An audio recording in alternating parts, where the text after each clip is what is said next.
Fala galera tricolor, tudo bem? Eu sou Alexandre Guimarães, aqui é o canal Flu na Lata, um canal dedicado à nossa grande paixão, o Fluminense Futebol Clube. Bem galera, ontem foi realizada mais uma edição do grande clássico Fluminense Vasco da Gama, né? O chamado Clássico dos Gigantes. Antes de começar a falar do clássico, se você gostar desse vídeo, dá um joinha, compartilhe com os amigos, pode ser tricolores ou não, né? Se puder, se inscreva, ajude a mídia independente do Flusão e aqui é o canal Flu na Lata, né? Bom, o jogo entre Fluminense e Vasco ocorreu em Volta Redonda por causa das restrições no Rio de Janeiro, em Niterói, né? A cidade de Volta Redonda, que chegou a sediar partidas do Campeonato Paulista na semana passada, não quis sediar partidas da Copa do Brasil, sexta-feira, sábado, mas está voltando a sediar partidas do Campeonato Carioca. Uma delas, o Clássico dos Gigantes, o clássico Fluminense Vasco da Gama, realizado ontem com transmissão até pela televisão, TV aberta, a Rede Record passou, né? Bom, e o jogo, o Fluminense parecia que ia resolver a parada e ia se dar bem em cima do Vasco da Gama, né? Com 3 minutos, 3 jogadas boas, né? Luiz Henrique dentro da área foi travado na hora de chutar, cruzamento do Luca, uma das poucas jogadas boas que o Luca fez, né? Tanto é que foi substituído logo no intervalo. Cruzamento do Luca para a grande área, a bola passou, né? Ninguém conseguiu conferir. Depois teve o Nenê, quase fez um gol olímpico, né? Quase faz um golaço. Aos 13 minutos, o Fred dá uma caneta, toca para o Luiz Henrique, o Calegari cruza de novo, ninguém na área consegue chegar. Luiz Henrique rouba uma bola, chuta de fora da área, enfim, parecia que o Fluminense estava tinindo, né? Mas aí, aos 37 minutos, deixa eu conferir aqui o tempo aqui, foram os 37 minutos, o Vasco faz 1-0. Numa jogada do bom lateral direito, Léo Matos, né? Eu acho que naquele esquema do que não faz, leva, né? Léo Matos cruza, a bola chega no Andrei dentro da grande área, o bom volante Andrei, ele cruza e o Germancano, o artilheiro Germancano, entre o Nino e o Frazan, pimba, 1-0 Vasco. Foi uma ducha de água fria no Fluminense, o Fluminense até sentiu esse gol aí. E aí, meus amigos, quer dizer, mais ou menos, né? Porque ele consegue aos 39 minutos um escanteio, o Fred não dominou, se ele domina ele conseguia marcar. Mas você percebe, né, tirando um escanteio, coisa e tal, que o Fluminense sente um pouco a partida, né? Nos descontos do primeiro tempo tem outra bola alçada na área para o escanteio, o Fred também não consegue dominar. Enfim, mas parecia que essa falta de domínio do Fred, o que é raro, né? Parecia que era um prenúncio de uma coisa boa para o segundo tempo. O Roger Machado tira o Luca, que não estava jogando bem, mais uma vez, bota o Gabriel Teixeira para jogar. A entrada do Gabriel Teixeira ainda não tinha dado efeito ainda, né? Porque o Fluminense acha o empate, acha não, foi um belo gol. Com 1 minuto do segundo tempo, o Gabriel Teixeira não deu, não foi o remédio ainda que deu efeito, né? Mas o Fluminense fez o gol com 1 minuto do segundo tempo. Mais um escanteio cobrado pelo Nenê na cabeça do Fred. Fred, pimba, o nosso artilheiro, nosso ídolo, manda a bola lá no ângulo, no outro lado, no ângulo do goleiro Lucão do Vasco, 1-1. O Fred chegou a 180 gols com a nossa camisa, com a camisa tricolor, 180 gols. Está a 4 gols do grande artilheiro Orlando Pingo de Ouro. 184 gols, o grande artilheiro Orlando Pingo de Ouro, que é o segundo maior artilheiro da história do Fluminense. O primeiro já fica difícil de chegar, porque é o Valdo, o grande artilheiro Valdo, com 319 gols, aí fica mais difícil. Mas o Fred, eu acho que no Orlando ele empata, eu acho que ultrapassa também, né? Faltam 4 para chegar, 5 para passar. O Fred empata a partida e o Fluminense aí melhora, né? O Gabriel Teixeira dá um chute de fora da área, né? A bola passa raspando. Antes desse chute do Gabriel Teixeira, o Castan erra um passe, o Luiz Henrique toma a bola dele, cruza para o Fred dentro da área, isso logo aos 7 minutos e 30. O Fred acaba pegando uma grande chance, chuta, a bola vai para fora, né? Mas aí dessas duas jogadas, depois do gol do Fred, essa chance do Fred, esse chute do Gabriel Teixeira, o Vasco faz uma mexida que muda de novo, que muda a cara do jogo, né? O Vasco que estava sendo dominado pelo Fluminense, sentiu o gol do empate o Vasco da Gama. Sai o Bruno Gomes, sai o Carlinhos e entra o Figueiredo e o Laranjeira. Pois é, o Laranjeira ele entrou para jogar contra o Tricolor das Laranjeiras. E o time do Vasco começa a dar um calor no Fluminense. Olha, um calor danado. Vou te dizer, cara, tem até uma cabeçada do Figueiredo, né? Que o Marcos Felipe até com uma certa facilidade defende aos 20 minutos, mas quase que ele dá o rebote nos pés do Cano. Imagine, quase que a gente entra pelo Cano aí, mas o Marcos Felipe conseguiu segurar a bola. Vendo que a situação começou a se complicar para o Fluminense, o Roger Machado, que estava mexendo bem na partida, né, tirou o Luiz Henrique, que já estava cansado, já estava atrasando as jogadas do Fluminense, né? Eu acho até que o Luiz Henrique ali na direita ali não tem nada a ver, ele é canhoto, o cara joga na direita, tinha que jogar na esquerda. Mas já estava complicando o Luiz Henrique a situação, entrou o Kaique que botou fogo no jogo, né? Aos 24,5. Ele até faz um cruzamento da direita, né? Aí o Kaique joga com a perna direita, aí tá certo, né?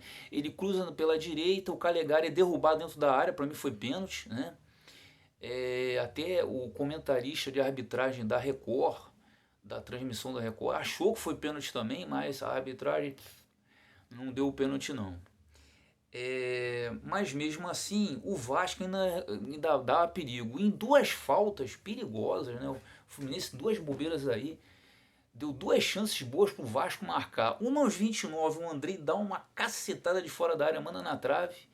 E depois aos 33 o Andrei de novo, a bola passa muito perto, perigosa, quase que o Vasco desempata ali, fica na frente de novo. O Roger Machado, antes desse chute que passa perto do Andrei, bota aos 30 minutos o John Kennedy no lugar do Fred, que aí para dar mais velocidade ao time, né, que o Vasco começa... O Vasco, depois desse chute na trave, tu vê como é que faz a diferença o chute na trave. O Vasco parece que acordou e melhorou de novo no jogo. Aí ele tira o Fred, bota o John Kennedy e tira o Nenê e bota o Ganso. E o Fluminense equilibra melhor as ações da partida, né? O Fluminense cria até uma blitz, né? 35, 36 minutos, mas o Vasco se fecha bem, não dá espaço para o Fluminense chutar gol, né? Uma confusão danada. 2 minutos o Fluminense cercando o Vasco. Só que o Vasco se aproveita do Fluminense está muito na frente, faz um contra-ataque perigosíssimo, a bola chega no Gabriel Peck aos 37 minutos, mas o Marcos Felipe, um defesaço, salva o Fluminense de tomar o segundo gol do Vasco, né? Aos 39, Marcos Felipe faz um lançamento para o John Kennedy, ele chega dentro da área, mas o Miranda trava na hora H. Kaique rompe pela direita, mas a defesa do Vasco fecha a porta aos 43. Tu vê como é que o Kaique melhorou o time, né? A entrada tanto dele quanto do João Kennedy já criaram duas situações aí de gol. Deram mais mobilidade ao time do Fluminense, né? Não vou criticar aqui o Fred, até porque o Fred é artilheiro, né? Mas o Nenê já cansou, né? No segundo tempo. O Nenê fez uma partida razoável, mas é aquele negócio. Chega no segundo tempo, ele cansa bastante, até porque ele tenta marcar, não sei o que, corre para lá, corre para cá. Aí chega uma hora que tem que botar a garotada com mais fôlego mesmo, né? O Léo Martins ao 45, ele faz um cruzamento pro Laranjeira e o Marcos Felipe defende. Laranjeira, olha aí, não vai fazer gol do tricolor das Laranjeiras não.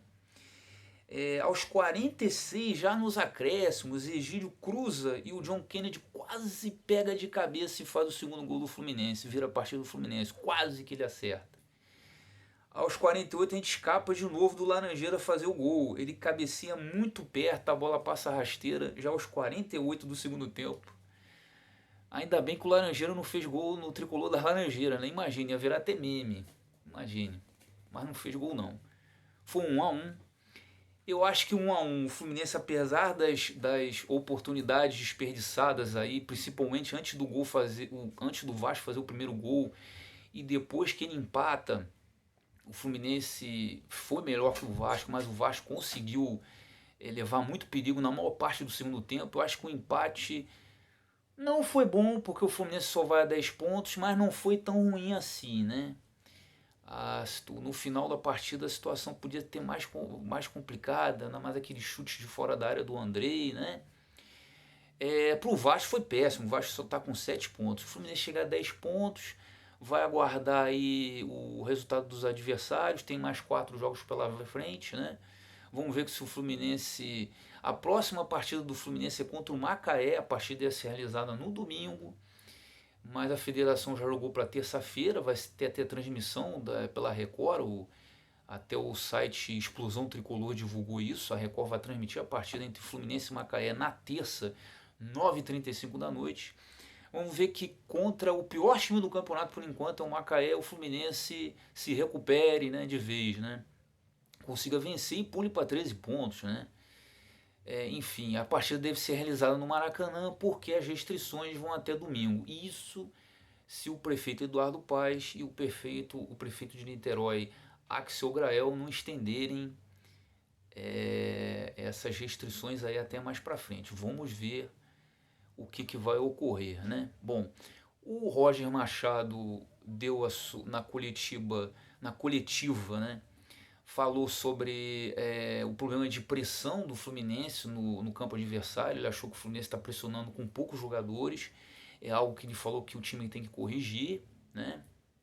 Realmente, o Fluminense fez alguma pressão para cima do time do Vasco, mas realmente a gente percebeu que o time está pressionando com poucos jogadores. E você pressionar com o Nenê e Fred é meio complicado, né, cara? O Fred já não é nenhum garoto, muito menos o Nenê, né? Então tem que ver isso daí, como é que vai ser? Os caras vão pressionar, vai ter que botar o Nenê, vai trocar o Nenê no segundo tempo para continuar a pressão. Ele até fez isso, né, no segundo tempo. Mas enfim, é meio complicado exigir dois jogadores já, um com 37, outro com 39 e ficar pressionando lá na frente, né? Bom, em relação aos garotos, né, ele achou que os garotos ainda estão muito afobados, entende que é coisa da idade mesmo, da garotada, mas vai ver com os garotos aí para tentar melhores decisões, passar na hora que tem que passar mesmo, chutar gol na hora que tem que chutar gol mesmo, ou até arriscar mais, às vezes a garotada demora a arriscar, né? Diz que precisa um acerto aí com a garotada que dá vitalidade, dá vigor, dá velocidade, tem habilidade, mas às vezes fica meio afobado em algumas decisões, né? E o outro, e realmente a gente vê um pouco disso sim, apesar de terem um grande talento. Eu acho que é uma questão de ajuste, que talento eles têm, né? O problema é você fazer jogador ruim acertar as coisas. Jogador bom, você ajustando, a coisa anda, né? Porque o cara já tem talento para isso. E ele reclamou também que o Fluminense está cedendo muitos contra-ataques. Realmente, segundo tempo, o Vasco teve vários contra-ataques, um deles do Gabriel Peck, que entrou na grande área, e se não fosse o Marcos Felipe, o Vasco marcaria o segundo gol. É um exemplo de contra-ataque perigoso que o Fluminense sofreu, entre outros. Quanto Volta Redonda, o Fluminense cansou de sofrer contra-ataque, e isso custou a derrota para o Fluminense, né? Foram as considerações do Roger, a gente torce aí para o Roger arrumar o time, né? Em relação a reforços, né? Ele falou de reforço, disse que estão sempre se reunindo 2 a 3 vezes na semana sobre os reforços. O William Bigode, estamos aí dependendo do aval do Abel Ferreira, técnico do Palmeiras. Se ele liberar o William Bigode, provavelmente ele vai vir para o Fluminense, porque ele gostou da proposta do Fluminense, o atacante William Bigode. Matheus Babi, o bom relacionamento do Fluminense com o Botafogo pode ajudar, né, na chegada do Matheus Babi. O Fluminense ofereceu uma proposta para 25% dos direitos econômicos do jogador, né? Ofereceu cerca de 6 milhões e 700 mil reais. O Fluminense abrindo a carteira aí para o Matheus Babi aí, hein? Bom, o Jean-Pierre, o Fluminense ainda mira o Jean-Pierre, apesar das notícias dele ser emprestado para o Bragantino. O Jean-Pierre, que é jogador do Grêmio, né? Um bom jogador do Grêmio. O Bragantino negou que ele possa ir para lá e de repente ele pode, quem sabe, pintar no Fluminense. O Fluminense não perdeu um interesse ainda nele não. Mas pô, Alexandre, o Grêmio não vai querer ficar com o Jean-Pierre se ele é um jogador promissor, 22 anos. Cara, parece que teve uma confusão aí, parece não. O canal Raiz Tricolor, o Gabriel Amaral, deu de exclusiva, foi uma exclusividade do canal dele, né? Falando sobre o interesse do Fluminense no Jean-Pierre. E ele informou que houve uma situação em que o pai do jogador, do Jean-Pierre, viralizou, mandou um vídeo que viralizou aí pela internet, pelas redes sociais, do pai do jogador reclamando, criticando o Renato Gaúcho, treinador do Grêmio, né? E parece que a situação ficou meio esquisita lá pro Jean-Pierre. É por isso que o Grêmio de repente vai querer emprestar e pode ser que o Fluminense consiga um empréstimo de um bom jogador aí, né? O outro jogador que o Fluminense ficou interessado é o Davi Duarte, mas está difícil aí a negociação com o Goiás. O Goiás está pedindo um valor aí que o Fluminense não quer pagar, né? O Fluminense já ofereceu 2 milhões e meio, o Goiás quer 4 milhões e meio de reais. O Fluminense antes chegou a oferecer uma lista de jogadores e o Goiás disse que quer dinheiro. Chegou a se interessar por alguns jogadores da lista, mas depois disse que queria dinheiro. E aí o Fluminense já começa a mirar em outro Davi, ou se vocês preferirem, o David Braz, né? O David Braz que foi zagueiro, que é um zagueiro já com 33 anos, que jogou no Flamengo, no Santos, tá no Grêmio, então de repente ele pode ser uma boa opção, porque o Nino e o Lucas Claro serão titulares, e o Davi Braz, se ele vier, seria opção para o banco, né? E eu acho que seria uma boa opção. Ele não é um zagueiro espetacular, mas dentro assim dos padrões do futebol brasileiro sul-americano, eu acho que ele é um bom reforço sim, né? É melhor que o Frazan, é melhor que o Rafael Ribeiro, jogadores que a torcida aí tricolor, inclusive eu, anda contestando, né? Samuel Xavier não está podendo atuar ainda porque teve problemas com a Covid, né?